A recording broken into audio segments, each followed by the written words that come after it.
Welcome to mega debate. నా పేరు రహీం.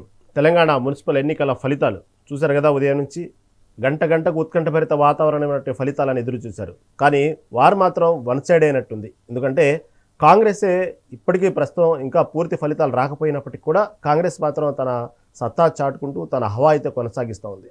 ఇటు బీఆర్ఎస్ కూడా ఏమాత్రం తగ్గకుండా తన ప్రతిపక్ష పాత్ర పోషించింది. తను కూడా మంచి విధంగా సాధించుకుంది. మరి ఇటు పక్క బీజేపీ ఎందుకు అనుకున్నంత స్థాయిలో బీజేపీ ఎందుకు రాణించలేకపోయింది? మొదటి నుంచి బీజేపీ మూడో స్థానమే అనుకున్నారు. అయినప్పటికీ కూడా అనుకున్న దానికంటే కూడా బీజేపీ ఎక్కడో సరైనటువంటి ఆకట్టుకునే ప్రయత్నం చేయలేదా? ఓటర్లు ఎందుకు బీజేపీ వైపు మొగ్గు చూపలేదు కూడా అర్థం కాని పరిస్థితి. ఏదేమైనప్పుడు కూడా ప్రస్తుతం అయితే కాంగ్రెస్ అయితే తన హవా అయితే కొనసాగిస్తూనే ఉంది. ఈ విజయాల వెనక ఉన్నటువంటి కారణాలు ఏంటి? ఇవన్నీ ఇదే పాటు మనతో పాటు డిబేట్లో డిస్కస్ చేయడానికి సిద్ధంగా ఉన్నారు ప్రముఖ కాంగ్రెస్ అధికార ప్రతినిధి రామచంద్ర గౌడ్ గారు, అదేవిధంగా ప్రముఖ రాజకీయ విశ్లేషకులు బండారు రామ్మోహన్ గారు మనతో పాటు సిద్ధంగా ఉన్నారు. ముందుగా రామ్మోహన్ గారి దగ్గరికి వెళ్దాం. రామ్మోహన్ గారు నమస్తే అండి. నమస్తే రామ్మోహన్ రావు గారు, ఏదైతే ఈ మున్సిపల్ ఎన్నికల ఫలితాలు చూస్తూ ఉంటే వాస్తవంగా కాంగ్రెస్ పార్టీ ఓకే, అధికార పార్టీ స్థానిక ఎన్నికలు అధికార పార్టీ మొగ్గు చూస్తున్నారు, ఇవన్నీ సహజంగా మాట్లాడినప్పటికీ కూడా ఈ విజయాన్ని మాత్రం ఆస్వాదించే విజయంగానే ఉందండి కాంగ్రెస్ పార్టీ. అవునంటారా కాదంటారా? ఖచ్చితంగా అధికార పార్టీకి ప్లస్ ఉందని మొదటి నుంచి 1, 2, 3లో మన పంచాయతీ ఎన్నికల ఫలితాలు ఇక్కడ కూడా అట్లే ఉంటాయండి మొదటి నుంచి కూడా. కాకపోతే 60, 30, 10 అనుకున్నాను. 60 ఏమో కాంగ్రెస్, 30% వరకు అటు ఇటు 25, 30% బీఆర్ఎస్, అట్లాగే 10% వరకు బీజేపీ వస్తుంది అనుకున్నాను. ఎందుకంటే బీజేపీకి కొంచెం పట్టణ ప్రాంతాల్లో, గ్రామీణ ప్రాంతాల్లో 5-6% వచ్చింది కనుక మొన్న పంచాయతీ ఎన్నికల్లో చూస్తే సర్పంచ్ స్థానాలు ఇక్కడికి వచ్చేవరకు పార్టీ రహిత ఎన్నికలుగా పార్టీ సహితంగా ఉంటాయి కనుక పార్టీ ఎన్నికలు కనుక 10% అనేది బీజేపీకి వస్తుంది అనుకున్నాం. కానీ ఏమైందంటే అనూహ్యంగా ఇప్పుడు హంగ్ అసలు మన మున్సిపాలిటీ చాలా వచ్చినాయి. 34 మున్సిపాలిటీలో హంగ్ వచ్చేటట్టుంది. అంటే ఏ పార్టీకి పూర్తి మెజార్టీ రాలేదు చూస్తున్నాం మనం. అంటే ఏమన్నట్టు 20% పైగా వాళ్ళు 116 మున్సిపాలిటీలు కదా రహీం, మనం అందులో 20% పైగా హంగ్ వచ్చినట్టు లెక్క. ఇది కరెక్ట్ గా మన ఎగ్జాక్ట్ గా మన పార్టీకి పూర్తి మెజార్టీ వచ్చినాయంటే 50% కాంగ్రెస్ కు, 20% బీఆర్ఎస్ కు, ఒక 3-4% మాత్రమే ఇటు పక్కన మన బీజేపీకి వచ్చినాయి. మిగతా అన్ని హంగ్ వచ్చినట్టు లెక్క. 2 అపవిత్ర పొత్తులకు కారణం అవుతాయి అంటున్నాను. మొదటి చెప్తున్నాను, అసలు మొత్తం ప్రచారం చూస్తే రహీం గారు, ఎన్నికల నిఘా వేదిక తరఫున దాదాపు ఒక 34 మున్సిపాలిటీలు తిరిగాను నేను. అట్లాగే మొన్నటి ఎన్నిక రోజు కూడా ఒక 4-5 మున్సిపాలిటీలు కూడా నేను టైం లేదు కనుక తిరగలిగాను. కానీ మొత్తం ఈ ఎజెండా అంతా కూడా దేశ ప్రపంచ రాజకీయాలన్నీ ప్రతిబింబించినాయి. బూత్ రాజకీయాలు ప్రతిబింబించి చూసినాం కదా, బూత్పిత ఎవరు, జాతిపిత ఎవరు నడిచింది. అసలు మున్సిపల్ ఎజెండా ఎక్కడ పోలేదు.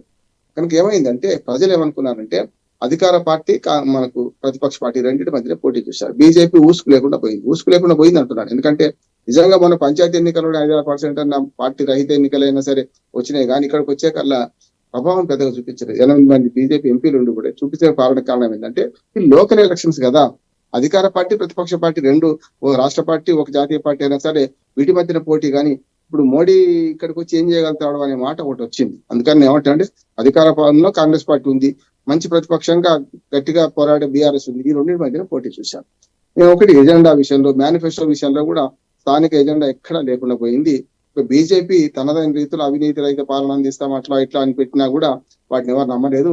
2 పార్టీలు బీఆర్ఎస్ కానీ కాంగ్రెస్ కానీ అసలు మేనిఫెస్టో లేకుండా ఎన్నికలకు ముందు పోయింది. ఇప్పుడు రిజల్ట్స్ ఒకసారి ఓరియంటెడ్ రిజల్ట్స్ చూసుకుంటే మొదటి నుంచి అనుకున్నట్టే కాంగ్రెస్ పార్టీకి ప్లేసింగ్ ఉన్నది కాదంటే. ఇంకోటి కూడా ఇప్పుడు మొత్తం ఎన్నిక పూర్తి కానట్టే రహీం గారు. ఎట్లా చెప్తాను, అసలు ప్రజలను ఓట్లను కొనేమో ఇప్పుడు అభ్యర్థులు ఎంపికవుతున్నారు, గెలుస్తున్నారు. ప్రజల ఓట్లను కొని గెలిచిన వీళ్ళు అమ్ముడు పడడం సిద్ధంగా అయినట్టున్నాడు. ఇప్పుడు మీరు చూడండి, రేపు పొద్దున క్యాంప్ రాజకీయాలు మొదలైంది. ఆదిలాబాద్ టు అయోధ్య బస్సు వెళ్ళిపోయింది. ఆదిలాబాద్ నుంచి బస్సు ఆదిలాబాద్ అయోధ్య దాకా తీసుకెళ్లారట. క్యాంప్ రాజకీయాలు ఎప్పుడు కూడా గెలిచిన తర్వాత ఉంటాయి. కానీ ఇక్కడ విచిత్రం ఏంటంటే అభ్యర్థులు పోటీ చేసిన అభ్యర్థులు ఎన్నికలు ముగియక ముందే వాళ్ళను అభ్యర్థులను తీసుకెళ్లిపోయిన సందర్భం చూసాం. ఇప్పుడు ఏమవుతుందంటే ఎవరైతే గెలిచిన అభ్యర్థులు ఉన్నారో వాళ్ళందరూ ఆ టోకెన్ అమ్ముడు పోతారు. ఎట్లా అమ్ముడు పోతారు? వేరే పార్టీ కూడా వీల్లేదు. ఎందుకంటే విప్పు చాలా గట్టిగా ఉన్నది. ఎప్పుడైతే మనం మా ఎమ్మెల్యేలు ఫిరాయింపు చూస్తున్నాం, 2 ఏళ్ళుగా సాగుతుంది, అట్లా సాగదు. మేము ఖచ్చితంగా ఎన్నికల కమిషన్ కోరాం. ఎన్నికల కమిషన్ కూడా మాలాంటి విజ్ఞప్తులను మన్నించింది. విప్పు జారీ చేసిన తర్వాత మనకు విప్పుకు వ్యతిరేకంగా ఓటేస్తే విత్-ఇన్ 2 days లో కంప్లైంట్ చేయొచ్చు. కంప్లైంట్ చేసిన 7 రోజులు విచారిస్తారు. 9వ రోజు తర్వాత 2 రోజుల్లో కలెక్టర్ గారు నిర్ణయం తీసుకోవాల్సింది. అంటే విత్-ఇన్ 10 days లో పదవి పోతుంది, అంటే సభ్యత్వం పోతుంది. ఓటు చెల్లుతుంది, వాళ్ళకి ఓటు చెల్లుతుంది. కానీ ఎవరికి వేసినా చెల్లుతుంది. కానీ సభ్యత్వం పోతుంది. దానికి ఏమైందంటే వేరే పార్టీలకు అమ్ముడు పోరు, సొంత పార్టీలో అమ్ముడు పోతారు. ఉదాహరణ రామచంద్ర గౌడ్ గారు ఉన్నారు, కాంగ్రెస్ పార్టీ మున్సిపాలిటీలో పూర్తి స్థాయిలో గెలిచింది, మంచి మెజార్టీతో ఉన్నది, కౌన్సిలర్లు ఇక మంది గెలిచారు. అట్లాగే మనకు కోఆప్షన్ మెంబర్స్ కూడా వాళ్ళ నియామకం చేసుకునే అవకాశం ఉంది తక్కువ ఉన్న చోట కూడా. కానీ ఒకటే ఆ పార్టీ నుంచి, కాంగ్రెస్ కావచ్చు, బీఆర్ఎస్ కావచ్చు, బీజేపీ కావచ్చు, వాళ్ళ పార్టీలో ఇద్దరు ధీటైన అభ్యర్థులు మేయర్కో లేకుంటే మన మున్సిపల్ చైర్పర్సన్ కో పోటీ ఉన్నది అనుకోండి, వాళ్ళు ఏం చేస్తారు, మేము కింద ఖర్చు పెట్టి వచ్చినాం, నిన్ను మేయర్ చేయాలని, నేను మున్సిపల్ మన చైర్మన్ చేయాలంటే మా సంగతి ఏందని అడుగుతారు కదా. అందుకని ఏమైందంటే విత్ ఇన్ ద పార్టీలో అమ్ముడు పోతా.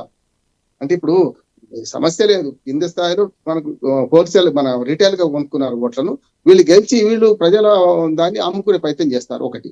రెండోది 34 మున్సిపాలిటీలో మనకు హంగు వచ్చింది కదా, హంగు వచ్చిన మున్సిపాలిటీలో కూడా చాలా బేరసారాలకు అవకాశం ఉంటుంది, అవకాశవాద రాజకీయాలకు కూడా అవకాశం ఉంటుంది అంటున్నారు. ఉదాహరణ మహారాష్ట్రలో చూసాం కదా, మన రహీం గారు, చాలా వరకు బీజేపీ కాంగ్రెస్ కలిసింది కొన్ని చోట్ల అక్కడ మనకు కదా.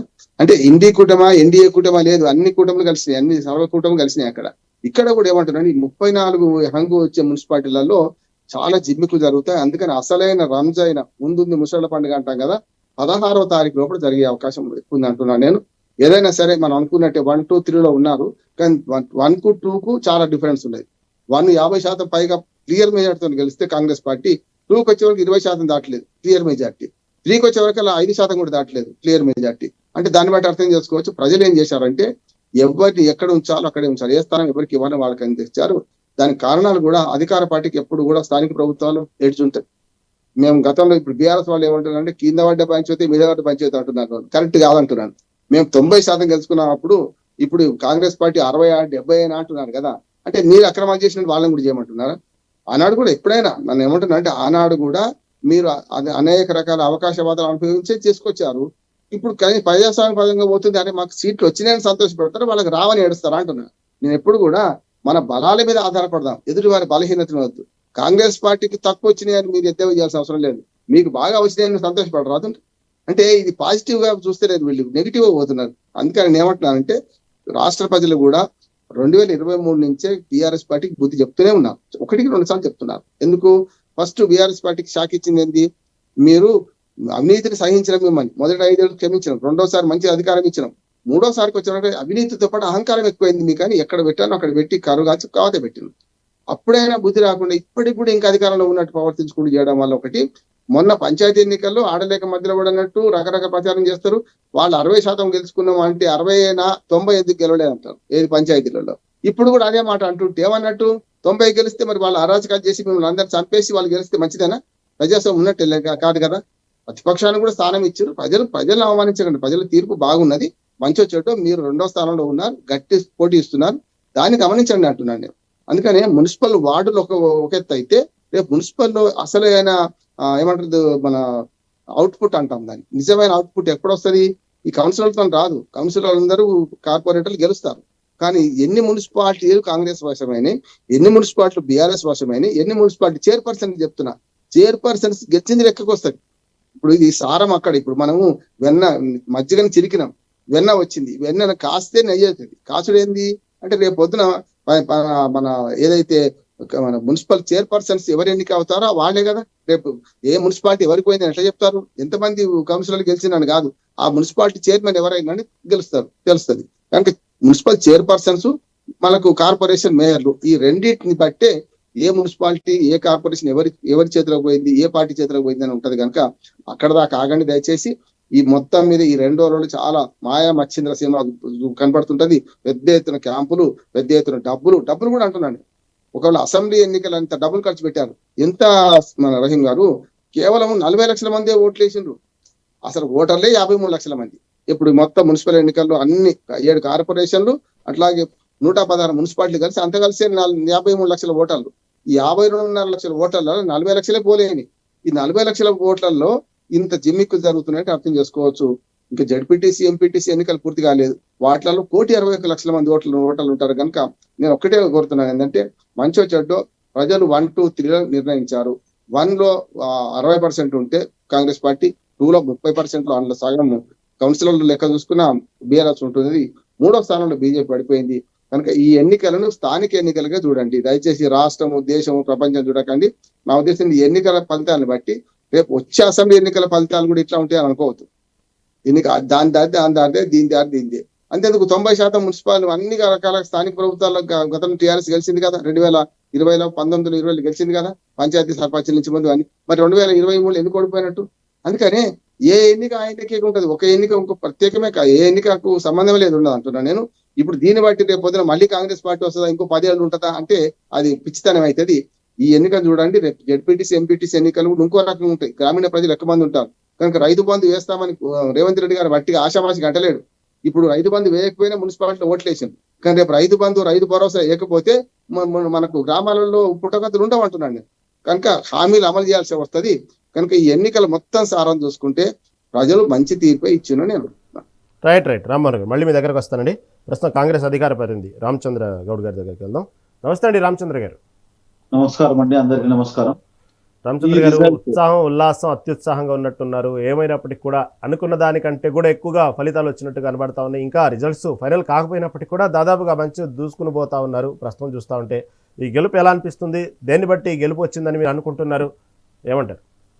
ఈ గెలుపు అనేది సంతోషం అండి. ఇది గెలుపుతో పాటు బాధ్యతను పెంచింది అనుకుంటామండి. బాధ్యతాయుతంగా పనిచేస్తేనే భవిష్యత్ అనేది ఉంటది.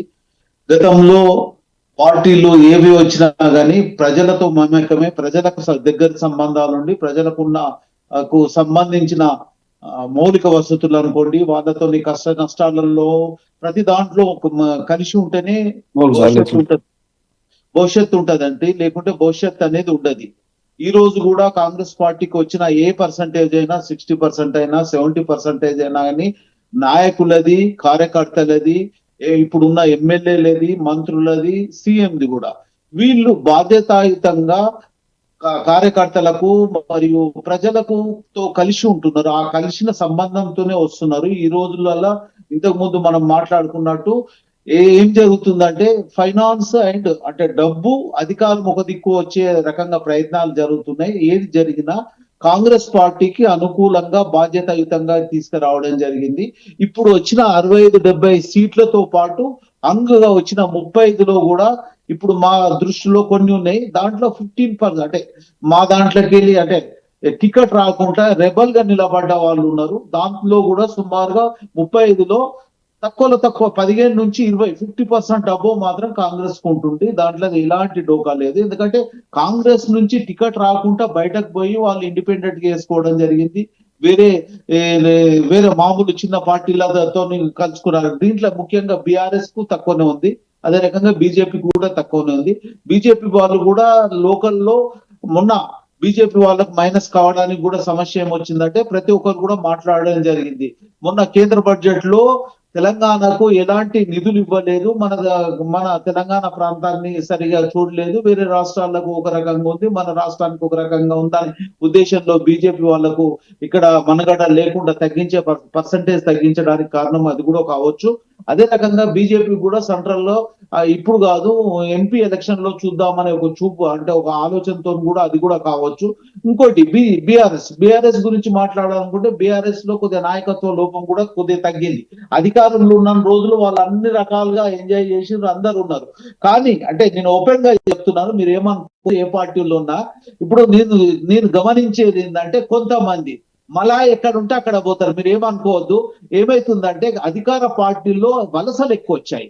నా దృష్టిలో నాకు తెలిసిన కాడికి పేర్లు చెప్పొద్దు, కానీ ఎవరు అధికారంలో ఉంటే అధికారం దిక్కే వచ్చిన అధికారానికి సంపన్నం ఎట్లుంటుందో ఇక బెల్లం ఉంటే ఈగలు ఎట్లా వస్తున్నాయో ఆ రకంగా బీఆర్ఎస్ కి సంబంధించిన ముఖ్య నాయకులు అంటే ముఖ్య నాయకులను ఎందుకు అంటున్నా అంటే బీఆర్ఎస్ పార్టీ అధికారంలో ఉన్నప్పుడు దాంట్లో ఉన్న ఫలాలను అనుభవించిన వాళ్ళు కార్యకర్తలు మెయిన్ కష్టపడి ఈ రోజు కూడా కార్యకర్తలు కష్టపడి అదే పార్టీలో ఉన్నారు, కష్టపడుతున్నారు.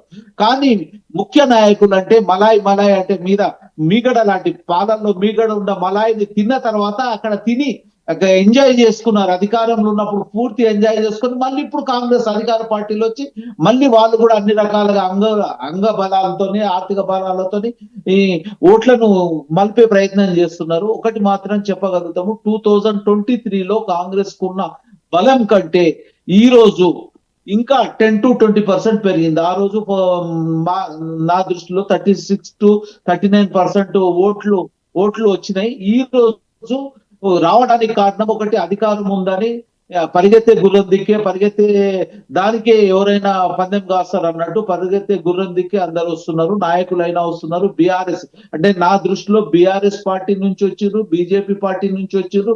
ఎక్కడ ఏమున్నా గానీ అధికార పార్టీలో చాలా వలసలు వచ్చినాయి, ఇంకా వస్తున్నారు. ఈ రోజు కూడా చూస్తున్నాం. మొన్న సర్పంచులు 70%, 60 to 70% కాంగ్రెస్ పార్టీ గెలిచింది.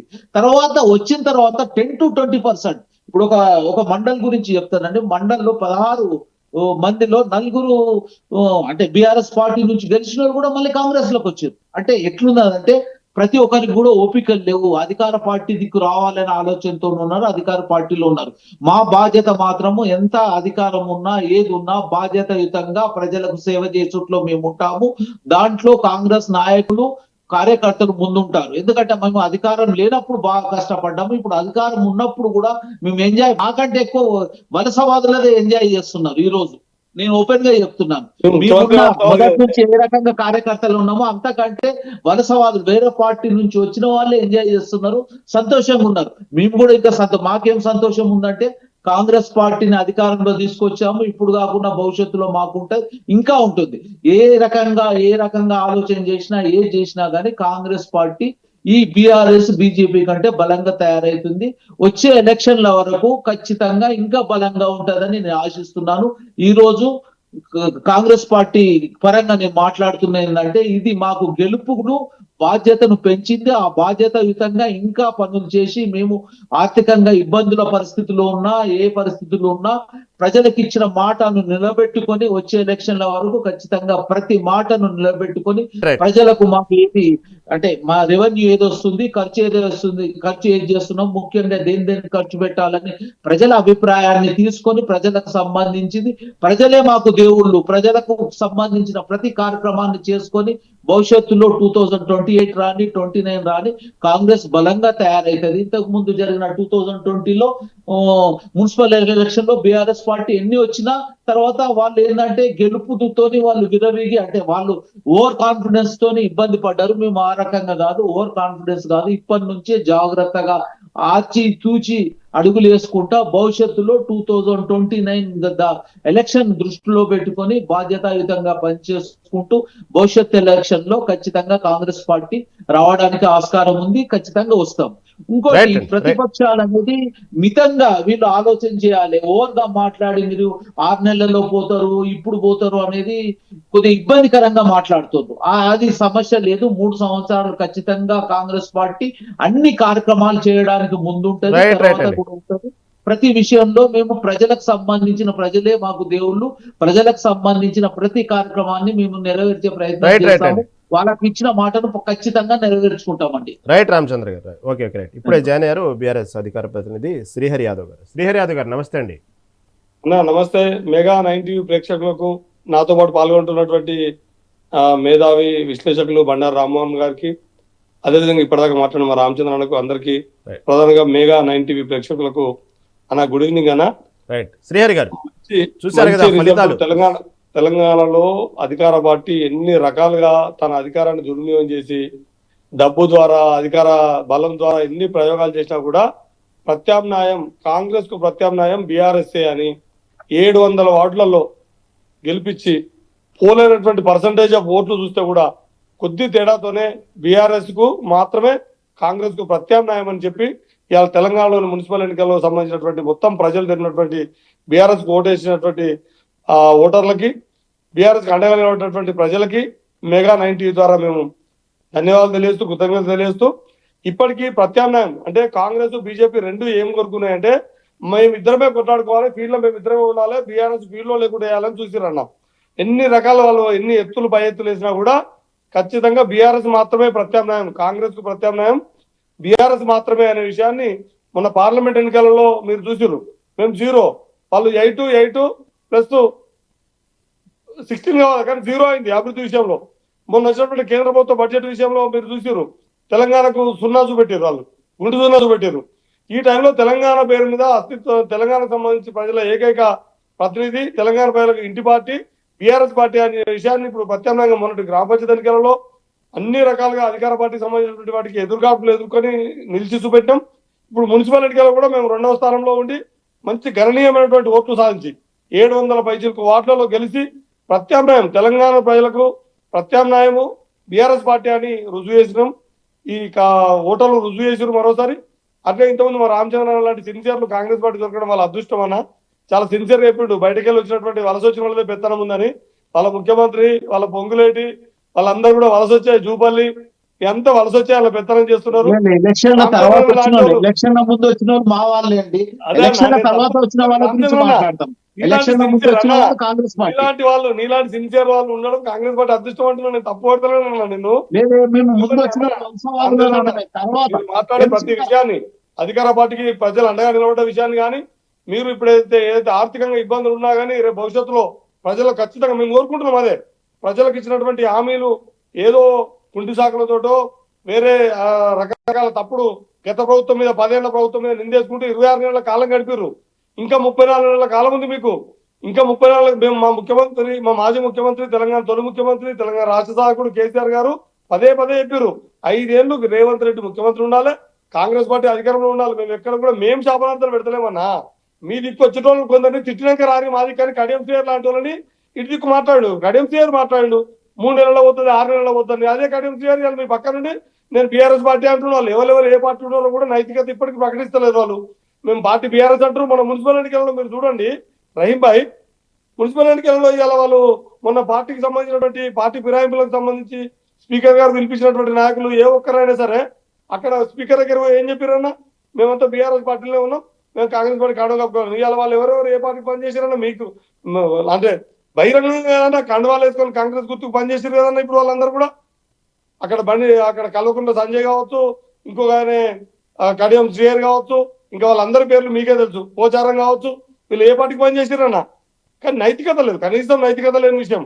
నిజంగా పార్టీ మారితే డైరెక్ట్ చెప్పుకోవాలి. నువ్వు ఏమనంటే కేసీఆర్ తీసుకోవాలంటారు. కేసీఆర్ విలీనం చేసుకున్నాడు. 2/3 మెజార్టీ ఉన్నటువంటి ఆ పార్టీలో ఉన్నటువంటి ఎల్పీ లీడర్లు వచ్చి 18 మంది కలిస్తే 14 మంది మన పార్టీలో వచ్చి చేరి 4 మిగిలి వాళ్ళకు. కానీ ఆ విషయాన్ని వదిలిపెట్టి మనకు మాత్రము ఈ విషయాన్ని చెప్పడం అంటే పరోక్షంగా మనల్ని ఏం చేయడం తలుచుకున్నారు.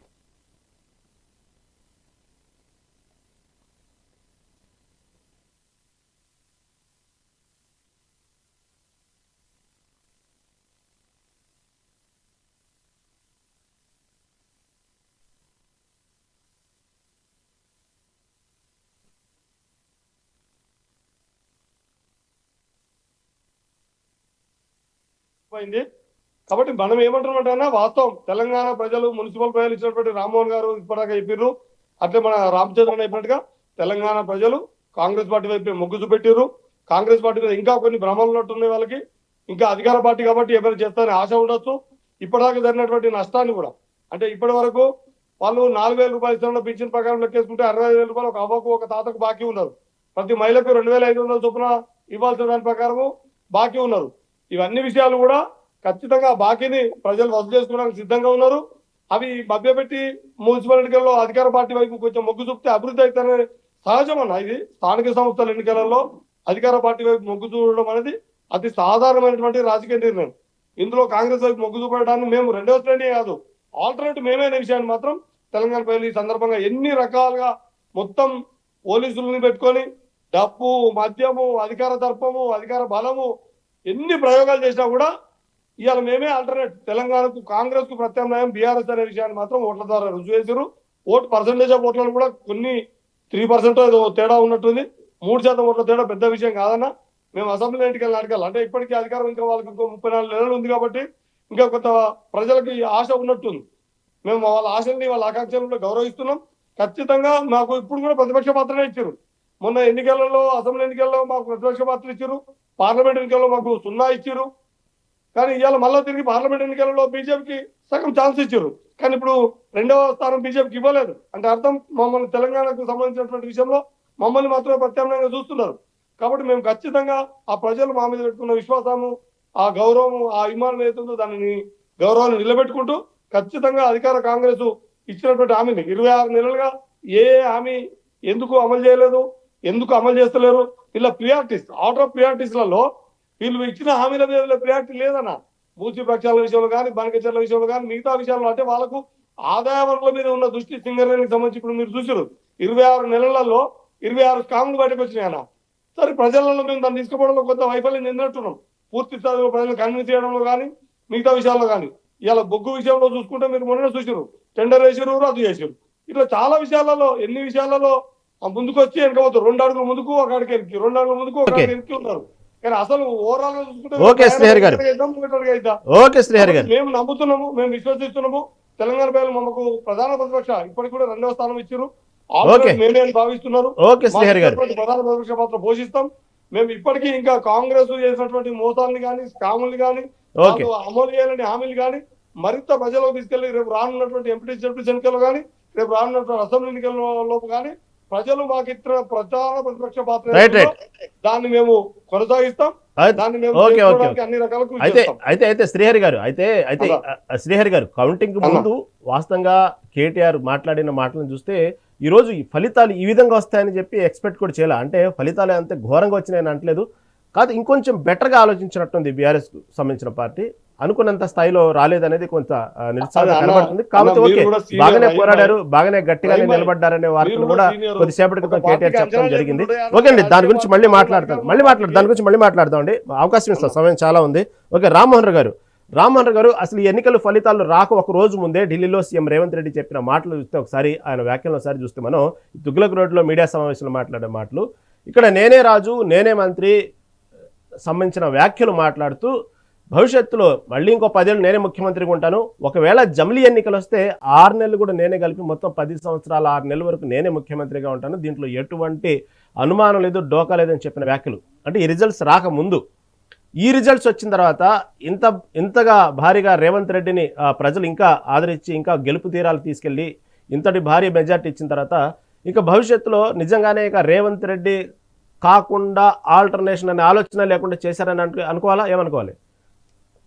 ఉద్దేశం అంటే ఎప్పుడైనా కూడా ఎన్నికలకు మధ్య ఏం జరగాలో ఆలోచించాలి తప్ప ఈ 3 ఏళ్లే మనకి ఇంతకుముందు రామచంద్ర గారు చెప్పినట్టు 2000 ఈ 3 ఏళ్ళు మీరు ఉంటారు అధికారంలో, కానీ తర్వాత ఏమిటి అనే దానికి ఆయనకు మరి రేవంత్ రెడ్డి గారు మాట్లాడారు. కానీ నా ఉద్దేశం ఏంటంటే వచ్చే 6 నెలలు ఏదైతే ఒకవేళ జమిలీ ఎన్నికలకు పోయినా కూడా 6 నెలలు రాష్ట్ర ప్రభుత్వాన్ని ఉంచారు, రాష్ట్రపతి పాలన పెడతారు. రహీం గారు, సమస్య లేదు. ఒకవేళ 2023లో జరగదు, 24లో 28లో జరగకుండా 29లో జరిగితే 6 నెలలు అసెంబ్లీ రద్దు అవుతుంది, వద్దన్న రద్దు అవుతుంది. కనుక మరి ఆయనకి అవగాహన ఎట్లా ఉందో మాట్లాడింది. కానీ రేవంత్ రెడ్డి గారు అట్లా ఉండడానికి వీలే లేదు, అంటే ఆయన ముఖ్యమంత్రి కంటిన్యూ అవుతున్నా అంటున్నారు. నేను ఎప్పుడు కూడా ఏ పార్టీ కూడా వచ్చే 10 ఏళ్ళు మాదే, ఇప్పుడు ఏమైందంటే ఓడిపోయిన వాళ్ళేమో వచ్చే ఎన్నికలు మేమే వస్తామంటారు, గెలిచిన వాళ్ళు వచ్చే 10 ఏళ్ళు మాదే అంటున్నారు. రేవంత్ రెడ్డి గారు ఒక సీక్వెన్స్ చెప్పుకొచ్చారు మొదట్లో. రేవంత్ రెడ్డి చెప్పినది ఎలా ఉందంటే ఆ వ్యాఖ్యలు, ఇటు పక్క బీఆర్ఎస్ పార్టీని, అదే సరే ప్రతిపక్షం ఏ పార్టీ అయినా, బీఆర్ఎస్ అయినా బీజేపీ అయినా ఏదైనా సరే ప్రతిపక్ష పార్టీలు హెచ్చరిస్తూనే ఒక్క సొంత పార్టీ నేతలను కూడా ఆలోచన మానుకుంటున్నాను ఆయన అన్నట్టు చెప్పినట్టుంది ఆ వ్యాఖ్యలు. అది ఆయన ఉన్నది కాంగ్రెస్ పార్టీ, మర్చిపోయింది ఆయన. ఎందుకంటే కాంగ్రెస్ పార్టీలో ఇట్లా శాశ్వతంగా ఉండరు, ప్రాంతీయ పార్టీ. ఇప్పుడు ఉదాహరణ కేసీఆర్ గారు ఉన్నన్ని రోజులు కేసీఆర్ గారి మనకు దీనికి వైఎస్ జగన్మోహన్ రెడ్డి గారు ఉన్నప్పుడు జగన్మోహన్ రెడ్డి వైసీపీ వాళ్ళే ఉంటారు, చంద్రబాబు నాయుడు ఉన్నంతే చంద్రబాబు నాయుడు ఉంటారు. కానీ కాంగ్రెస్ లో అట్లా ఉండదు కదా అంటున్నాను నేను. మరి కాంగ్రెస్ లో ఉండి అట్లా మాట్లాడుతున్నారంటే ఏమని అర్థం కాదు. ఒకటే ఏమంటుందంటే ఆయన 14 అంశాలు మాట్లాడారు, ఉండదు కాబట్టి ఆయన అలా మాట్లాడారు, ఉండదు కాబట్టి నేనే ఉంటాను అన్నది ఉండదు కాబట్టి మాట్లాడుతున్నారు.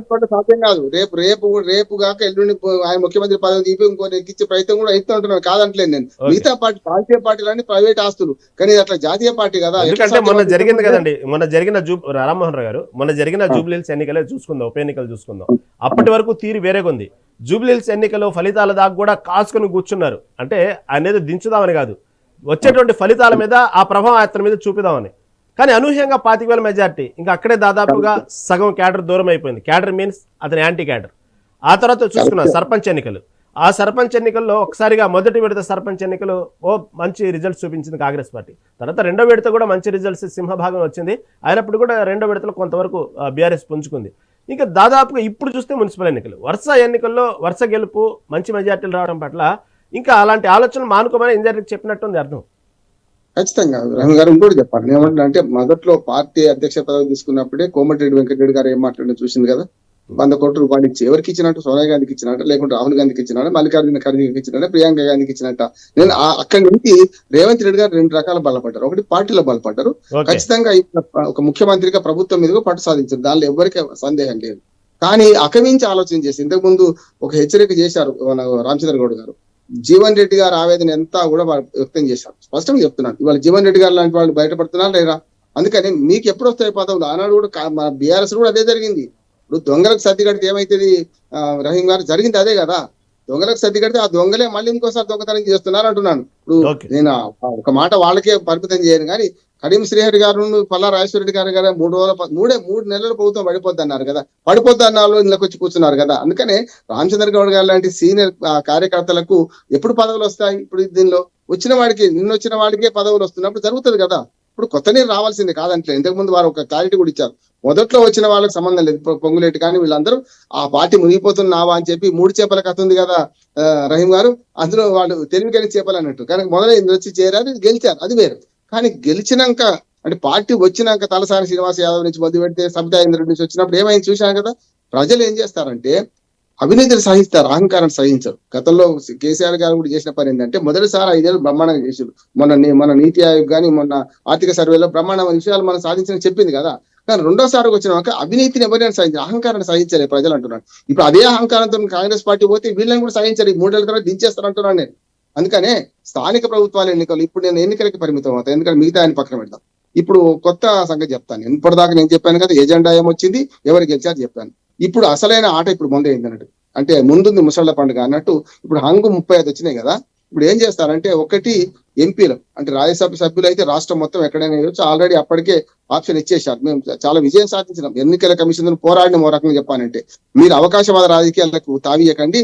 మొదలై 11వ తేదీ పోలింగ్ కన్నా ముందే ఎక్కడ వాళ్ళు ఫిక్స్ అవుతారో చేయమన్నాను. అది మంచిదైంది. ఇప్పుడు ఏమైందని లేకపోతే ఎక్కడ తక్కువ ఉంటే అక్కడ పోయి వీళ్ళు తిష్ట వేసేవాళ్ళు, కోఆప్షన్ మెంబర్ తీసుకునేవాళ్ళు కదా. కనుక నేనేమంటున్నా అంటే ఇప్పుడు ఏదైతే రాజ్యసభ సభ్యులు, లోక్సభ సభ్యులు, అట్లాగే ఎంపీలు, మన ఎమ్మెల్యేలు, ఎమ్మెల్సీ, ఈ 4 కోటి ఉంది కదా, ఇవి కీలకమైతే అంటున్నాయి. ఇప్పుడు నిజంగా చెప్పానంటే ఒక 20 ఉంది అనుకోండి మున్సిపాలిటీలో, 20లో 11 గెలిచి కూడా వాళ్ళు చైర్మన్ కాలేరు. అందుకని నేను అసలాట ఇప్పుడు మొదలైతే అంటున్నాను. ఇప్పుడు మీరు అన్నది 1500 దాకా కాంగ్రెస్ పార్టీ గెలుచుకుంది. అందులో సగం 750 దాకా, నేను పూర్తి రిజల్ట్ చూడలేదు, మన శ్రేయర్ గారు చూడాలి. దాదాపు సగం అందులో కాంగ్రెస్ పార్టీలో సగం బీఆర్ఎస్ గెలుచుకున్నది. అందులో 1/3 అంటే ఇంకా 10% కూడా మొత్తం బీజేపీ గెలుచుకోలేదు. కానీ కౌన్సిలర్ల ఓట్లు చూడకండి. నేను చెప్పాను కదా, రేపు మున్సిపల్ చైర్మన్ ఎవరవుతాను అనే దాన్ని బట్టి ఆ మున్సిపాలిటీ ఎవరి పరమైందో లెక్క వేస్తారు. కానీ ఈ కౌన్సిలర్లు ఎంతమంది ఉన్నా లెక్క ఉండదు కదా. అందుకని ఇండైరెక్ట్ ఎలక్షన్స్ కదా. నేను డైరెక్ట్ ఎలక్షన్స్ అయితే వేరుగా ఉంటుండాను. ఎన్టీ రామారావు గారు ఉన్నప్పుడు డైరెక్ట్ ఎలక్షన్ జరిగినాయి. ఆఖరికి జిహెచ్ఎంసీ అప్పుడు ఎంసీహెచ్ ఉండే మున్సిపల్ కార్పొరేషన్ హైదరాబాద్ 2002లో దానం నాగేందర్ గారు మన తీగల కృష్ణారెడ్డి గారు పోటీ చేశారు. నేను దాన్ని వాళ్ళిద్దరిని సమన్వయం చేసుకుని రవీంద్ర భారతిలో పెద్ద మీటింగ్ పెట్టాం, మేము ఉమ్మడి వేదిక పెట్టినాం. రోషయ్య గారు వచ్చారు కాంగ్రెస్ పార్టీ తరఫున. అవన్నీ నేనేమంటానంటే ప్రత్యక్ష ఎన్నికలు అయితేనేమో ఈ లొల్లి ఉండకపోతున్నట్టు. ఇప్పుడు ఏమైంది, సగమే ఎన్నిక పూర్తయింది. ఈ సగం ముందున్నది ముసళ్ళ పండుగ, ముందున్నది సగం ఉన్నది శశేషమైంది. ఇందులో ఏమైందంటే అనైతికంగా అమ్ముడు పోతారంటున్నారు. ఎవరికి అమ్ముడు పోతారు? వాళ్ళ ఇంకో సొంత పార్టీలే కొనుక్కుంటారు. ఇప్పుడు ఏంటంటే ఒకటే పార్టీలో మెజారిటీ వచ్చిన స్థానాల్లో 2 పోటీ పడుతుంటే వాళ్ళే ఇప్పుడు మా ఎన్నికల ఖర్చు ఇవ్వండి మేము వస్తామంటారు. సమస్య లేదు. మళ్ళీ కౌన్సిలర్లకు ఉంటారు, మళ్ళీ ముందు సంపాదించుకోండి. ఇక్కడ ఏం లేదు, శశమిష లేవు. అన్ని పార్టీలు అదే పని చేస్తున్నాయి, ఏం తేడా లేదు. కనుక నేను వచ్చే ఎన్నికలకు క్యాంప్ రాజకీయాలు మొదలైనాయి కదా. తర్వాత ఏమైంది, తర్వాత డబ్బు రాజకీయాలు ముందైతే ఇప్పుడు మొన్నటి దాకా ఈ 40 లక్షల మంది ఓటర్లే ఓటేశారు రహీం గారు. మొత్తం 52 లక్షల చిల్లర 40 లక్షల మంది ఓటేశారు. ఈ 40 లక్షల మంది తీర్పు ఇవాళ ఎవరితున్నది? కౌన్సిలర్ రూపంలో, కార్పొరేటర్ రూపంలో ఉన్నది. ఇది హోల్సేల్ గా వీళ్ళు అమ్ముకోవడానికి. నేను ఎప్పుడు చెప్తుంటాను, మన వేణుమాధవ్ ఒక సినిమాలో యాక్టింగ్ చేస్తుంటాడు, అంగి ఇడిచి ఒక రౌండ్ తిరిగి టేబుల్ మీద నిలబడతాడు, ఏది ఎవరైనా వచ్చి పెళ్లి చేసుకుంటారు అని చెప్పి. అట్లా అమ్ముడు పోయేటట్టు వీళ్ళు కూడా ఇప్పుడు ఏం చేస్తున్నారంటే క్యాంపుల్లో అమ్ముడు పోయడానికి సిద్ధమవుతున్నారంట. నన్ను ప్రజాప్రతినిధి గౌరవిస్తాను, కానీ ఇక్కడ ఏమైందంటే ప్రజలు ఏం చూస్తారంటే బీజేపీకి ఇంత స్థానం లేదని తేల్చేసింది. అధికార పార్టీ కాంగ్రెస్, ప్రతిపక్ష పార్టీ బీఆర్ఎస్.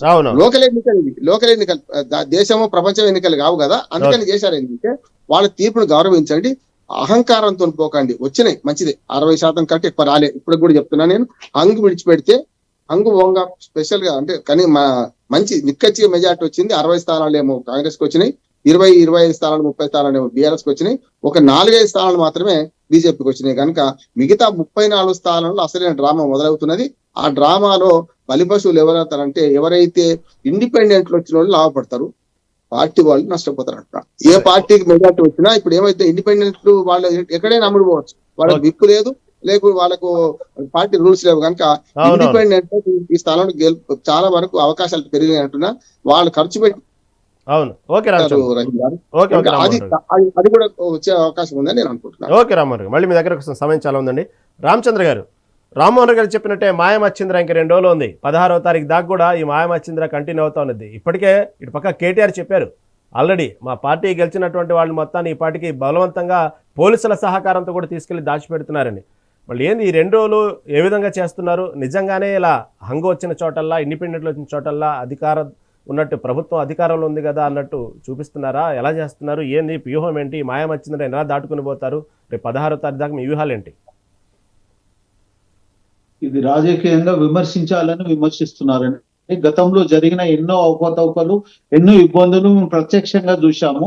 ఎందుకంటే వాళ్ళు ఎలక్షన్ల ముందు, ఎలక్షన్ల తర్వాత కూడా ఎన్నో ఇబ్బందులు చేశారు గత ప్రభుత్వంలో. అవన్నీ ప్రతి ఒక్కరికి, ప్రజలకు తెలుసు, అధికారులకు తెలుసు, అందరికీ తెలుసు. కానీ ఇప్పుడు ఆ పరిస్థితి లేదు. ఎందుకంటే ప్రజలు మారిపోయినరు, అధికారులు కూడా మారిపోయినారు. ఎందుకంటే అధికారులకు ఇబ్బంది జరిగింది. ఎట్లా జరిగిందంటే అధికార పార్టీ తొత్తులుగా ఉంటే వాళ్ళకు ఫ్యూచర్ లో, భవిష్యత్తులో పార్టీ శాశ్వతం కాదు, మా డ్యూటీ మేము చేసుకుంటాం అనే రకంగా ఉన్నారు. పోలీసులైనా కానీ, అధికారులైనా కానీ ఏ పార్టీకి తొత్తులుగా లేరు ఖచ్చితంగా. అది ఇంకో విషయం. ఇప్పుడు వచ్చిన రిజల్ట్ ప్రకారంగా అంతర్గతంగా చర్చించుకొని ముందే డిక్లేర్ చేసుకున్నారు ఎవరు చైర్మన్ కావాలి, ఎవరు వైస్ చైర్మన్ కావాలి అనేది. ఈ వచ్చిన 65 to 70% లో క్లియర్ పిక్చర్ ఉంది. ఎందుకంటే ముందే వాళ్ళు అనుకున్నారు ఏ రకంగా చేసుకోవాలి అనేది.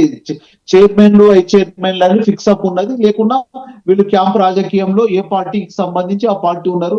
బీజేపీ వాళ్ళేమో అయోధ్య పేరు, ఇంకో దగ్గర పేరు, కొంతమంది కాంగ్రెస్ పార్టీకి ఎక్కడ అక్కడ స్థానికంగా ఇక్కడ వాళ్ళు అక్కడ ఉన్నారు. ఇంకా ఇప్పుడు వచ్చిన 35లో కూడా ఎట్లా జరిగిందంటే 35లో కొన్ని పార్టీలకు అటు ఇటు ఉన్న తర్వాత ఇప్పుడు మన ఒక ఒక మున్సిపల్ ఉందంట. ఆ మున్సిపల్ పార్టీకి సంబంధించిన వాళ్ళు, ఆ పార్టీకి సంబంధించిన వాళ్ళే, కాంగ్రెస్ వాళ్ళకు సంబంధించిన వాళ్ళు ఎక్కువ ఉన్నారు. తర్వాత బిఆర్ఎస్ పార్టీకి సంబంధించిన వాళ్ళు కూడా కొంతమంది ఉన్నారు. ఎందుకంటే వాళ్ళకి టికెట్ రాకుంటే వాళ్ళు సొంతగా, ఇప్పుడు జగిత్యాల అనుకోండి, కొన్ని ప్రాంతాల్లో పార్టీకి సంబంధించిన నాయకులే 14 మంది గెలిచిన వాళ్ళు ఉన్నారు. అంటే ఇక్కడ కూడా ఎట్లుందంటే బిఆర్ఎస్ కు సంబంధించి కొన్ని ఉన్నాయి, కాంగ్రెస్ కు 20%, అంటే 35లో 15 నుంచి 20 ఈ కాంగ్రెస్ కు అనుకూలంగా ఉన్నాయి. దాన్ని కూడా వాళ్ళు మాట్లాడడం జరుగుతుంది. దాంట్లో ఇబ్బంది పడాల్సిన అవసరం లేదు. మాయా మచ్చితర లాంటిది కూడా ఏం జరగదు. ఎందుకంటే వాళ్ళు ఫిక్స్ అప్ అన్నారు. ఎందుకంటే అధికార పార్టీకి ఒక ప్లస్ ఉంటది. అరే ఇంకా 3 సంవత్సరాలు అధికారంలో ఉంటాము, వాళ్ళు టికెట్ ఇవ్వకుంటే మేము బయటకు వచ్చి గెలిచినాము, ఖచ్చితంగా అధికార పార్టీకే ఉండాలి. కావాలనుకుంటే మా దాంట్లోకి ఇప్పుడు మాకు అంటే ఇండిపెండెంట్ గా గెలిచిన వాళ్ళు చైర్మన్ అయినా, వైస్ చైర్మన్ అయినా, ఇంకేదైనా మాకు సంతోషం. ఎందుకంటే వాళ్ళు ఆ పార్టీకి సంబంధించిన వాళ్ళే ఇక్కడ ఫిక్స్ అప్ అయి ఉన్నారు. దాంట్లో ఇబ్బంది కూడా లేదు. 35లో 20 మున్సిపల్ చైర్మన్లు ఫిక్స్ అప్ ఉన్నాయి. ఖచ్చితంగా కాంగ్రెస్ పార్టీకి ఉంటే దాంట్లో ఇబ్బంది లేదు. ఎంత వచ్చినా, 60 వచ్చినా, 70 వచ్చినా, 80 వచ్చినా, ఏది వచ్చినా కాంగ్రెస్ పార్టీ మీద బాధ్యత పెరిగింది. ఇదే మేము గెలుపును ఇంకా వేరే రకంగా దాన్ని మేము ఊహించాల్సిన అవసరం లేదు. గెలుపు బాధ్యతగా తీసుకొని భవిష్యత్తులో ఇంకా హార్డ్ వర్క్ చేస్తాము. మనకు ప్రజలకు సంబంధించిన పనుల్లో చేయడానికి ఈ రోజులలో నువ్వు 10 రోజులు నువ్వు కార్యకర్తలతోని, ప్రజలతో నుండి ఒక రోజు ఏదైనా కార్యక్రమం లేకుంటే తప్పు చెప్పే పరిస్థితి ఏర్పడ్డది. గతంలో ఉన్నట్టు కాదు, ప్రజల్లో కూడా చైతన్యం వచ్చింది. ప్రతి దానికి కూడా నువ్వు 10 పనులు చేసి ఒక పని చేయకుండా దాన్ని వేలెత్తి చూపే పరిస్థితి ఉంది. అందుకోసానికి ఖచ్చితంగా ప్రజలకు సంబంధించిన మౌలిక వసతులు కల్పించట్లో ముందుంటేనే ప్రజానాయకుడుగా భవిష్యత్తు ఉంటది. లేకుంటే భవిష్యత్తు అనేది ఉండదు. ప్రజలకు తెలుసు, నాయకులకు కూడా తెలుసు, ప్రతి నాయకునికి కూడా తెలుసు. ఈ రోజు నేను పని చేయకుంటే భవిష్యత్తు నాకు ఉండదు, ఈ రోజు నేను ప్రజలకు సంబంధించిన నేను పని చేయకుంటే నాకు భవిష్యత్తు ఉండదు అనేది క్లియర్ గా తెలుసు. దీంట్లో ఎవరికి ఇబ్బంది పడాల్సిన అవసరం లేదు. పార్టీల ఫిక్స్ అప్ పార్టీలకు ఉన్నది. కాంగ్రెస్ పార్టీకి ఇప్పుడు వచ్చిన 65 నుంచి 70 ఈ సీట్లతో పాటు ఇంకా ఖచ్చితంగా 15 నుంచి 20 సీట్లు వస్తాయి. మీరు చూడండి, ఈ రోజు నేను మాట్లాడింది 16th రోజు చూడండి, ఖచ్చితంగా 80+ మాత్రము కాంగ్రెస్ పార్టీకి ఉంటుంది, తర్వాత బీఆర్ఎస్ కు ఉంటుంది, బీజేపీ కూడా ఉన్నది. దాంట్లో ఇబ్బంది పడాల్సిన అవసరం లేదు. చైర్మన్లు, వైస్ చైర్మన్లు ఫిక్స్ అప్ అయి ఉన్నది. అది ముందు జరిగిందా, ఇప్పుడు జరిగిందా, టికెట్ కౌన్సిలర్ గా తీసుకునే రోజే వాళ్ళకి ఫిక్స్ అప్ అయిపోయింది ఎవరు చేసుకోవాలని ఆలోచనతో పార్టీ అంతర్గతంగా చర్చించి చేయడం జరిగింది. 90%, ఒక 5-10% అటు ఇటు ఉండొచ్చు. నేను చెప్పింది నిజము. ఎందుకంటే చైర్మన్లు ఎవరు ఉండాలి, వైస్ చైర్మన్లు ఎవరు ఉండాలి అనేది ముందే అనుకోని కౌన్సిలర్ గా నిలబడ్డారు. ఇంకో విషయం చెప్తున్నాను, మీరు అనుకున్నట్టు కాంగ్రెస్ పార్టీ కంటే బీజేపీ వాళ్ళు బీఆర్ఎస్ వాళ్ళు ఆర్థికంగా ఎక్కువ ఖర్చు పెట్టారు. అంటే మీరు చూడండి, ఇది నిన్న విషయం చెప్పడం కాదు, మీరు రెండు విషయాలు చెప్పారు, రెండు విషయాలను నేను ఏకీభవిస్తలేను. ఇక్కడ అధికార దుర్వినియోగం అనేది ఎట్టి పరిస్థితుల్లో జరగలేదు. ఎందుకంటే అధికారులు ముఖ్యంగా భయపడుతున్నారు, గతంలో చేసిన తప్పులకు వాళ్ళు ఏ రకంగా శిక్ష పడుతుండ్రో అనేది అధికారులు భయపడుతున్నారు. అదే రకంగా ఆర్థికంగా జరిగే ఈ ఇబ్బందులు కూడా ఎవరు ఉన్నారు అంటే ఆర్థికంగా అంటే ప్రతిపక్షంలో ఉన్న వాళ్ళు అంటే అధికార పక్షం కంటే ప్రతిపక్ష నాయకులు, ప్రతిపక్ష పార్టీ బీఆర్ఎస్ పార్టీ ఎక్కువ ఖర్చు పెట్టింది. మీరు కూడా అవగతం చేసుకోండి, అంటే కాంగ్రెస్ పార్టీ కంటే తెలుసుకోండి. ఓకే రామచంద్ర గారు, అవకాశం ఇస్తాను. ముందు శ్రీహరి గారు ఓకే, వార్డుల సంఖ్య కానివ్వండి, అనేక విషయాల్లో బీఆర్ఎస్ పార్టీ బాగా ముందంజలో ఉంది. శ్రీహరి గారు వినండి, గతంతో పోల్చుకుంటే బీఆర్ఎస్ పార్టీకి మంచి పర్సంటేజ్ వచ్చింది. లేకపోతే గతంలో బీఆర్ఎస్ పార్టీ అధికారంలో ఉన్నప్పుడు ఇలాంటి మున్సిపల్ ఎన్నికల్లోనే వన్ సైడ్ ఎలక్షన్ జరిగింది. ఇప్పుడున్న రాష్ట్ర ప్రభుత్వంతో పోల్చుకుంటే మేమే బాగా ఎక్కువ గెలిచాం. ఇవన్నీ కూడా పాజిటివ్ మాట్లాడుకుంటూ కొంతవరకు మీరు పార్టీలో బూస్టప్ తెచ్చుకుంటూ కార్యకర్తలు ఉత్సాహం నింపడానికి చెప్తున్నారు, బాగానే ఉంది. వాస్తవంగా గట్టి ఫైట్ ఇచ్చారు, ప్రత్యామ్నాయ పార్టీ కానీ ఎదిగారు కాదనట్లేదు. కాకపోతే అసలు ఎక్కడ కొంచెంసేపు పాజిటివ్ పక్కన పెడితే ఈ విధంగా రిజల్ట్స్ రావడానికి అనుకున్న దానికంటే కూడా తక్కువ రావడానికి విశ్లేషణ చేసుకుంటే ప్రధానంగా ఎక్కడ లోపం జరిగింది అనుకుంటే ఇది కూడా విశ్లేషణ చేసుకోవాలి కదా, ఏం లోపం జరిగింది? నాకు ఖచ్చితంగా విస్తృతంగా మనం ఏదైతే కేసీఆర్ గారు చెప్తున్నటువంటి విషయాలు కానీ, కాంగ్రెస్ పార్టీ ఇచ్చినటువంటి 6 గ్యారంటీలు కానీ, 420 హామీలు కానీ మరింత ప్రజల్లోకి తీసుకుపోవడంలో, సమిష్టిగా తీసుకుపోవడంలో, ఒక ప్రత్యేకమైనటువంటి కార్యక్రమాలు చేయడంలో, ఇంకా ప్రజలలో వేచి చూసే ధోరణి ఇప్పటికీ ఉందన్న ప్రజల్లో. ఇంకా 10 ఏళ్ళు వీళ్ళు అధికారంలో ఉన్నారు కదా, వాళ్ళు వచ్చి ఏడాది అయింది కదా, 2 ఏళ్ళు అయింది కదా, ఇంకా చూద్దాం అనేటువంటిది ప్రజల్లో. మనము ఒక రకంగా బీఆర్ఎస్ పార్టీ ఎంత విస్తృతంగా ప్రచారం చేసినా కూడా ప్రజల్లో ఎక్కడో ఒక చోట అధికార పార్టీ పట్ల ఇంకా కొంచెం వేచి చూసే ధోరణి ఉంది. 2 ఏళ్ళు అయింది కదా, ఇంకా చేస్తారేమో, ఇంకా ఇప్పుడు చేస్తారేమో, మళ్ళీ చేస్తారేమో అనే వీళ్ళ మాయమాటలు ఏవైతే ఉన్నాయో, వీళ్ళు ఎన్నికల ముందు ఏదైతే పార్లమెంట్ ఎన్నికల ముందు మొత్తం 2 లక్షల రుణమాఫీ విషయంలో కానీ, రైతు భరోసా విషయంలో కానీ, రైతులకు బోనస్ విషయంలో కానీ, ఈ అన్ని విషయాలలో వాళ్ళు విస్తృతంగా ప్రచారం చేశారు. అన్ని దేవతల మీద, మా మీదకి చర్చి, ఏడుపాయలు, కొమరవెల్లి మల్లన్న, వేములవాడ రాజన్న, భద్రాద్రి రాములవారు, ఇట్లా ఎక్కడికి జోగులాంబ అమ్మవారు, ఎక్కడికి పోతే అక్కడ అమ్మవార్ల మీద ఒట్టు పెట్టుకొని చేసినటువంటి ప్రచారం అవుతుందో దాన్ని విస్తృతంగా ప్రజలు తీసుకుపోవడంలో ఇప్పటికీ ఇంకా బీఆర్ఎస్ పార్టీ చేసినటువంటి అభివృద్ధి, మోడల్ ఆఫ్ డెవలప్మెంట్, ఇంతకుముందు బండారు రామ్మోహన్ రావు గారు చాలా లోతుగా అయిపోయారు. ఎందుకంటే సూచీలో 5 ఏళ్లలో తెలంగాణ మొదటిసారి తెలంగాణ రాష్ట్రం ఏర్పడిన తర్వాత అధికారంలోకి వచ్చినటువంటి కేసీఆర్ నాయకత్వంలోని పార్టీ ఏ అభివృద్ధి విషయాలలో, ప్రధానంగా వ్యవసాయం విషయంలో కానీ, సంక్షేమం విషయంలో కానీ ఎట్లా ఏ కార్యక్రమాలు తీసుకుంది, అవి ఎంత వేగవంతంగా అభివృద్ధి చెందడానికి, ఈ దేశంలో అతి కొద్ది సమయంలో అతి ఎక్కువ పారామీటర్స్ చూసుకున్నప్పుడు అతి ఎక్కువ స్థానానికి ఎగబాకడం, ఒక రకంగా అభివృద్ధి సూచికలో తెలంగాణ మొదటి వరుసలోకి పోవడానికి చేసుకున్నటువంటి కార్యక్రమాల కంటే కూడా ఎక్కడో అక్కడ 10 ఏళ్ళ అధికారంలో ఉన్నటువంటి దాన్ని అంటే ప్రత్యర్థులు దాన్ని ఆధిపత్యమనో అహంకారమనో అన్నా కానీ ఎక్కడో అక్కడ ప్రజలకి అందుబాటులో లేనితనము, లేదా ఎమ్మెల్యేలకే సర్వాధికారులు ఇవ్వడం, ఆ ఎమ్మెల్యేలు మాకు ముఖ్యమంత్రికి సంబంధించి ఎమ్మెల్యేల మధ్య ఉన్నటువంటి సమన్వయ లోపము, అధికార పార్టీ కంటే కూడా అదనంగా మేమేమో చేస్తామని చెప్పినటువంటి కాంగ్రెస్ పార్టీ ఇచ్చినటువంటి అదనపు హామీలు, అదనపు విషయాల మీద ప్రజలకు ఎక్కడో కొంచెం మొగ్గు చూపెట్టి మేము పేలైన మాట నిజం. కానీ ఇప్పుడు వాళ్ళు ఇచ్చినటువంటి హామీల్ని అంతే లోతుగా ప్రజలకు తీసుకుపోవడంలో ప్రజలు ఇంకా కూడా కొంత వేచి చూసే ధోరణి, మొగ్గు మాత్రం ఇంకా ఇప్పటికీ అధికార పార్టీకే ఈ రిజల్ట్ ద్వారా మనకు కనిపిస్తుంది. మనం ఒప్పుకోకపోయినా మనము రిజల్ట్ చూసినప్పుడు, ఎన్నికలే కదా ప్రాతిపదిక, ఈ ఎన్నికల్లో వచ్చిన రిజల్ట్ చూసినప్పుడు ఇంకా కూడా అధికార పార్టీ మీద ఎక్కడో కొంత ప్రజలకు ఆశలు ఉన్నాయి. ప్రజల్ని మభ్యపెట్టడంలో అధికార పార్టీ సక్సెస్ అయింది. ప్రజల్లో ఎండగట్టడంలో మేము ప్రతిపక్ష పార్టీగా ఇంకా కొంచెం వెనకడిగా వేసినామని మేము భావిస్తున్నాం. ఇప్పటికీ మా దగ్గర ఉన్నటువంటి లిటరల్ గా మా దగ్గర ఉన్న రిజల్ట్ ప్రకారం 718 కారు గుర్తు మీద గెలిచారు. రెబల్ ఒక 35 మంది కలిసి దాదాపు 800 వరకు వార్డు మెంబర్లు మేము కారు గుర్తు మీద లేదా కారు గుర్తు రెబల్స్ గెలిచినటువంటి అది ఉంది. మేము ఇప్పటికి కూడా దీంతో పొంగిపోతలేము, ఇది మాకు సరిపోతుందని కూడా మేము అనుకోవట్లేదు. మీరు నిర్దిష్టంగా అడిగారు ఒక విషయాన్ని, మీరు ఎందుకు వైఫల్యం చెందారు అనుకుంటున్నారు అని. ఎస్, మేము ప్రజల్లోకి విస్తృతంగా తీసుకుపోవడంలో మేము నిజంగానే మేము ప్రజలు ఆశించిన స్థాయిలో ఇంకా మేము ప్రజల్లోకి వీళ్ళ వైఫల్యాల్ని, వీళ్ళ మోసాలని, వీళ్ళ అబద్ధపు హామీల్ని, వీళ్ళ మోసపు మాటల్ని, వీళ్ళ అక్రమాల్ని, వీళ్ళ స్కాముల్ని ఇంకా ప్రజలకు తీసుకుపోవడంలో మేము ఎంతో కొంత వెనుకబడే ఉన్నామని భావిస్తున్నాం. ఖచ్చితంగా ఇంకా ఈ 34 నెలల సమయం ఉంది. రానున్నటువంటి స్థానిక సంస్థల ఎన్నికల్లో కూడా వీళ్ళు ఇచ్చినటువంటి 6 గ్యారెంటీలలో ప్రధానంగా మహిళలు మమ్మల్ని మేము ఎన్నికల ప్రచారం పోయినప్పుడు అన్న తను చెప్పిండు కదా అధికార దుర్వినియోగం జరగలేదని.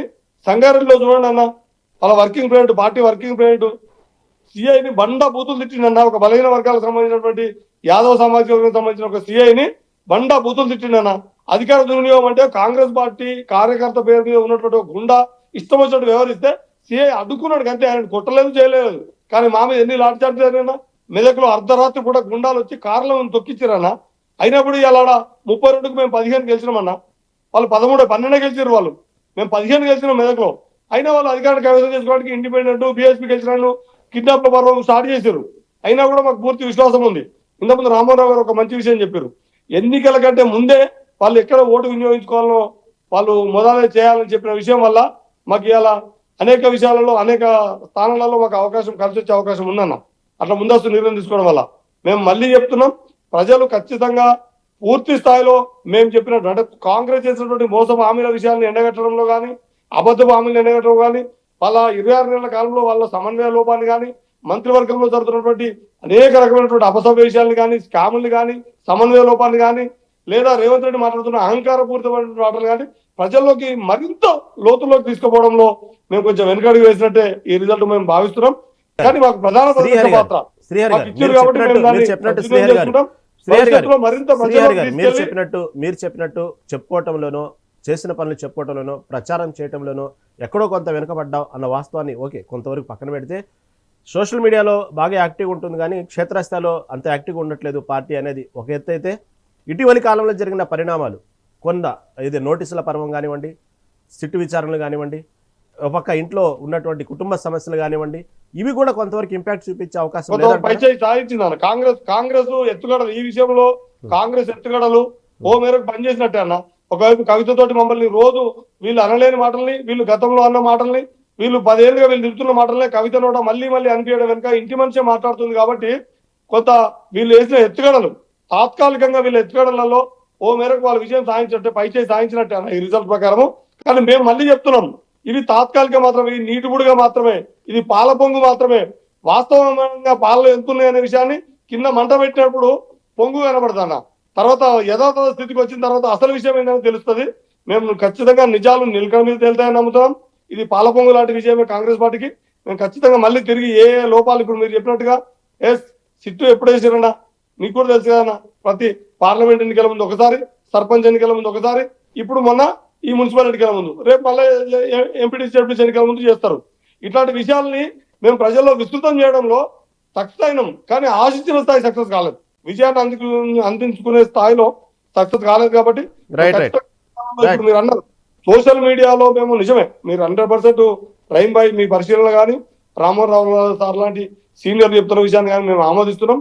మేము మరింత విస్తృతంగా ప్రజల్లో తీసుకుపోవడంలో, క్యాడర్ను సమన్వయం చేయడంలో, కాంగ్రెస్ ప్రభుత్వం యొక్క స్కాముల్ని, అబద్ధ హామీల్ని, మోసాల్ని ప్రజలు తీసుకుపోవడంలో కొంత వెనుకబడి ఉన్నాం. దాన్ని మరింత సమన్వయం చేసుకొని విస్తృతంగా ప్రజల్లోకి పోయి రానున్న రోజులలో తిరిగి మళ్ళోసారి గులాబీ రెపరెపలాడించడానికి కానీ, గుబాలించడానికి కానీ మేము అన్ని విధాలుగా సమన్వయం చేసుకొని క్యాడర్ను, నాయకత్వాన్ని, ప్రజల్ని సమన్వయం చేసుకొని ముందుకెళ్తాం. ఇది మాకు ఒక రకమైన ప్రాక్టీస్ మ్యాచ్ లాంటిది మున్సిపల్ ఎన్నికలు మాకు. మేము భవిష్యత్తులో ఈ ప్రాక్టీస్ మ్యాచ్ లో వచ్చిన అనుభవంతో భవిష్యత్తులో ఇస్తాం. మీరు రామచంద్ర అన్న తను పార్టీ కార్యకర్త, పార్టీ నాయకుడు, సీనియర్, సిన్సియర్ కూడా కాబట్టి తను చెప్తున్నాడు ఎంత అధికారిగా దుర్వినియోగం జరిగిందో మీకు తెలియదన్న.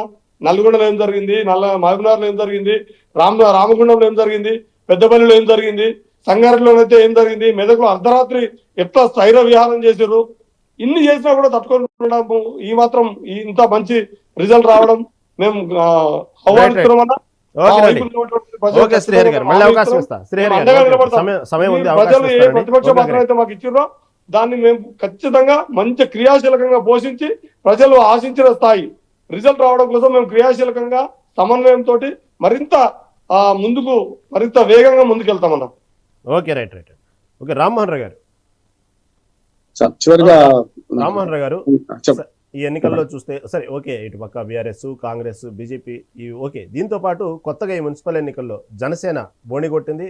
అదేవిధంగా కవిత సంబంధించినటువంటి పార్టీ కూడా, అంటే కవిత పార్టీ ఏం లేదు, ఇంకొక పార్టీతో కలిపి ముందడుగు వెళ్ళింది. దాదాపుగా 9-10 స్థానాలు గెలుచుకున్నానని చెప్పుకున్నటువంటి సందర్భంలో వెంటనే మళ్ళీ ఆ పార్టీకి కవితకు సంబంధం లేదు అన్న ఒక వార్త ఒక పక్కేమో కవిత దానికి ముందే తొందరపడే కోయల ముందే కూర్చుంది అన్నట్టు మా దాదాపు 10 స్థానాలు గెలుచుకున్నామని చెప్పేటువంటి విషయం కవిత చెప్పడం, ఇవన్నీ పరిణామాలు చూస్తే ఏమైనప్పటికీ కూడా మళ్ళీ కొత్తగా బోణి కొట్టిని తెలంగాణలో ఇటు జనసేన కానివ్వండి, ఇటు కవిత సంబంధించిన పార్టీ కానీ దీన్ని ఎలా చూడాలి? ఖచ్చితంగా నా ఉద్దేశం అంటే వడ్డేపల్లి మనకు గద్వాల జిల్లా వడ్డేపల్లిలో 10 స్థానాలు ఉంటే 9 స్థానాలు గెలుచుకున్నట్టుంది. నా ఉద్దేశం ఏంటంటే అది పూర్తిగా కవితదే గొప్పది అనమాట. ఎందుకంటే ఆడ సేన అని ఆయన సేన ఒకటి ఉన్నది, కవితక్క సేన పెట్టుకున్నాడు. ఆయన ఏం చేసిండంటే పూర్తిగా మనకు ఫార్వర్డ్ బ్లాక్ ఇండియా. రామర్ గారు చిన్న ఎగ్జామ్షన్ అండి, చిన్న ఎగ్జామ్షన్. జనసేన 2, టీడీపీ కూడా బోణి కొట్టింది అని చెప్తా. ఎందుకంటే అది జనసేన 2 అనేది చెప్తున్నాను కదా. జనసేన పేరే కావచ్చు కానీ వాళ్ళ వ్యక్తిగత పలుకుబడితో గెలిచారంటారు. ఎందుకంటే గతంలో మీరు ఆంధ్రప్రదేశ్ లో ఒక ఎమ్మెల్యే గెలిచిండు, పవన్ కళ్యాణ్ 2 చోట్ల ఓడిపోయిన తర్వాత కూడా ఆ ఎమ్మెల్యే ఏమన్నాడు, నా వ్యక్తిగతంగా గెలిచిన పవన్ ఎవరు అని వైసీపీ వైపు పోయిన సందర్భం చూసినాం కదా మనం. తెరలాం మన రాజాం నుంచి కదా, మనం గతంలో ఎమ్మెల్యే గెలిచిండు ఆంధ్రప్రదేశ్ లో. ఆయన ఏమన్నాడు, నేను వేరే పార్టీకి టికెట్ దొరకకపోతే జనసేన తీసుకున్నాను, నేను జనసేన ఎక్కడిది నా సొంత పలుకుబడితో గెలిచిన పవన్ అన్ని వరప్రసాద్ పోయింది కదా. అందుకని నేను ఏమంటున్నా అంటే ఇక్కడ కూడా మీరు ఇంతకుముందు టికెట్ ఎక్కడ దొరకకపోతే జనసేన టికెట్ తీసుకున్నారు. ఎందుకంటే ఇచ్చింది కూడా జనసేన అట్లాంటి చాలా 140 స్థానాలు పోటీ చేసింది, మరి 2 గెలిచింది కదా. నేను ఏమంటున్నాను దాన్ని అట్లా చూడాలి. అంటే జనసేన వల్ల గెలవలేదు, ఆ పార్టీ కార్యకర్త వల్ల గెలిచాడు. ఇక్కడ కూడా ఏమంటున్నా అంటే పార్టీ గుర్తు లేదు కదా, మనకు జాగృతి పార్టీ పెట్టలే కనుక మనకు ఫార్వర్డ్ బ్లాక్ తో టైప్ చేసుకున్నారు. ఆ ఒక్క మున్సిపాలిటీలో పూర్తి స్థాయిలో అక్కడి ఏది కవిత వెంబడి తిరిగిన ప్రధాన కార్యకర్తనే శ్రీనివాసు, మనకు శ్రీహర్ ఉన్నది అని వేరు, వారి వల్ల గెలిచింది అంటున్నాను నేను. అది గొప్పతనం. అంటే ఇప్పుడు ఏమైందంటే 3 పార్టీలు తిరస్కరించారు. విచిత్రం ఏంటంటే మీరు అన్నట్టు జనసేన లాగా 2, 3 గెలుచుకుంటే వేరు, ఒక మున్సిపాలిటీ కైవసం చేసుకుని చూసిండ్రా ఫార్వర్డ్ బ్లాక్. అది విచిత్రం ఏంటంటే అక్కడ మొత్తం ఈ 3 పార్టీలకు వ్యతిరేకంగా ఓటేసినట్టు లెక్క అంటున్నారు. కాంగ్రెస్ పార్టీ వద్దనుకున్నారు, బీఆర్ఎస్, బీజేపీ కూడా వద్దనుకున్నారు. గద్వాల ఎంపీ ఎవరు, గిడ్డి కారణ గారు కూడా మరి ఆ స్థానంలో కూడా పార్టీ అంటే 3కి మన చలపగీతం వాడినట్టు లెక్క. ఆ తర్వాత చేద్దాం. నేనేమంటున్నాను అంటే ఇక్కడ ఈ జరిగబోయే చెప్తున్నాను నేను. ఏదైతే సగంలో ఉన్నాం కనుక ఒకనాడు 2014 నుంచి 18 దాకా చూసినాక 18లో రెండోసారి బీఆర్ఎస్ ఎక్కువ మొత్తంలో పట్టం ఎందుకు కట్టిన ప్రజలు, పెడతానంటే ఆశ, కొడతానంటే భయం ఉంటుంది. 5 ఏళ్ళు ప్రభుత్వం చేసిండ్రు, వీళ్ళు కొన్ని మిగిలిపోయిన పనులు వీళ్ళు మళ్ళీ చేస్తారనే ఆశయాన్ని గెలిపించారు కదా. మొదటిసారి 2014లో కేవలం 63 సీట్లకే పరిమితమైన బీఆర్ఎస్ 85 సీట్లు సొంతంగా గెలుచుకున్నది. ఫిరాయింపులు పక్కన పెడదాం, 85 సీట్లు 2018 ఎలక్షన్లలో అసెంబ్లీలో గెలుచుకుంది బీఆర్ఎస్. ఇప్పుడు కూడా ఏమంటున్నానంటే అప్పుడు ఆ సంధి కాలంలో బీఆర్ఎస్ ఎట్లా ఆదరించారో ఇప్పుడు ఈ సంధి కాలం అంటున్నాను.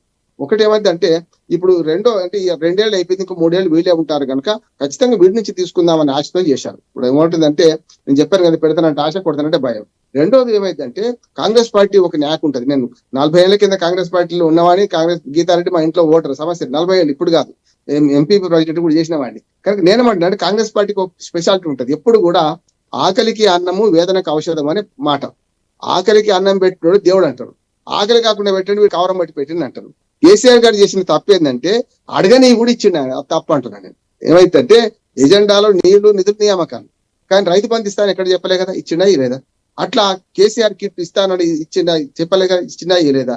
కళ్యాణ లక్ష్మి ఇక్కడ మీకు హామీలలో ఏముండేవి కానీ ఇచ్చారు కదా. అప్పుడు ఏమైందంటే అప్పలంగా వచ్చిన వాటిని అనుభవిస్తారు కానీ దాని మీద కృతజ్ఞత ఉండదు ప్రజలకు ఎప్పుడు కూడా.